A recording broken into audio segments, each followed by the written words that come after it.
Hello guys, it's me, Mami Ses. For today's video, wala muna si Little Vlogger ngayon. Kami muna ni Daddy ang bibida.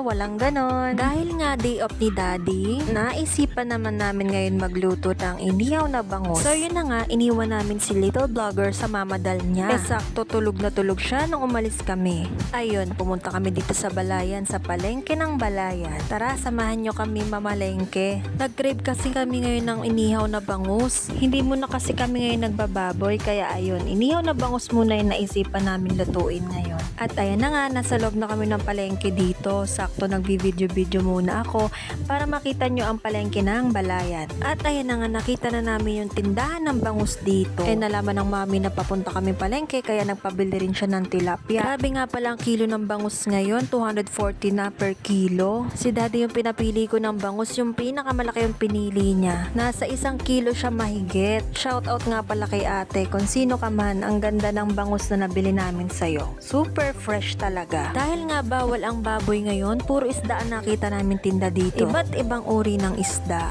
Ayan na nga guys, pagkatapos namin bumili ng bangus, naghanap naman kami ng tilapia. Agad naman namin nakita yung tilapia kasi talagang buhay na buhay ang tilapia. Gumagalaw-galaw pa. Dito naman kami bumili kay tatay, 150 ang kilo. Tingnan nyo naman, alam nyo naman na fresh talaga o gumagalaw-galaw pa yung tilapia. Ang galing nga ni tatay maglinis ng tilapia. Binidyohan ko talaga dito. Kakatuwang isipin nyo kahit may mga edad na talagang nagsusumikap magtinda. Kaya tatay, saludo ako sa'yo dahil napakasipag mo. At ayan na nga, habang naglilinis siya ng tilapia, may nakapagsabi na binibidyohan ko siya. Kaya tuwang-tuwa si tatay, napangiti talaga siya. Ayan naman, kahit haggard na haggard ako, sabi ni Daddy ay mag-video daw ako dito.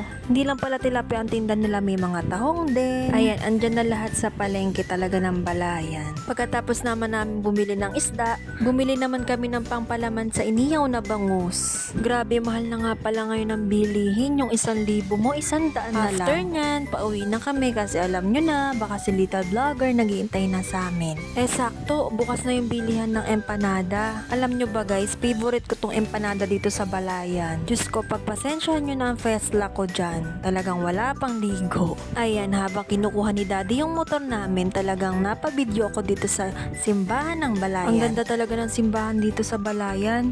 Eto, pauwi na kami dito guys. Talaga nagmamadali kami kasi nga si Little Vlogger baka gising na. Nakaka-enjoy talaga mag-vlog. Kasi alam nyo, yung mga memories, talaga mapapanood nyo ulit. Nga pala guys, meron na kaming YouTube channel. Pero yung YouTube channel ay kay Baby Amara.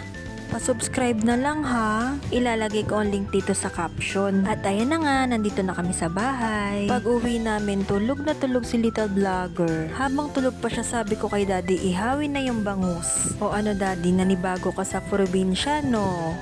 Taga-Antipolo kasi yan si Daddy, pero sanay na sanay siya sa mga ganyan. O diba guys, ang bilis niya napaapoy. Boy Scout ata to nung bata eh. At ayan, luto na. Kain na tayo. O siya, hanggang dito na lang ha. Alam nyo na. Subaybayan nyo kaming pamilya. Pa-like, pa-share, pa-comment, and pa-follow. Ilalagay ko rin yung YouTube channel ni Little Vlogger ha. Pa-subscribe and hit the notification bell para mas updated kayo. Thank you for watching.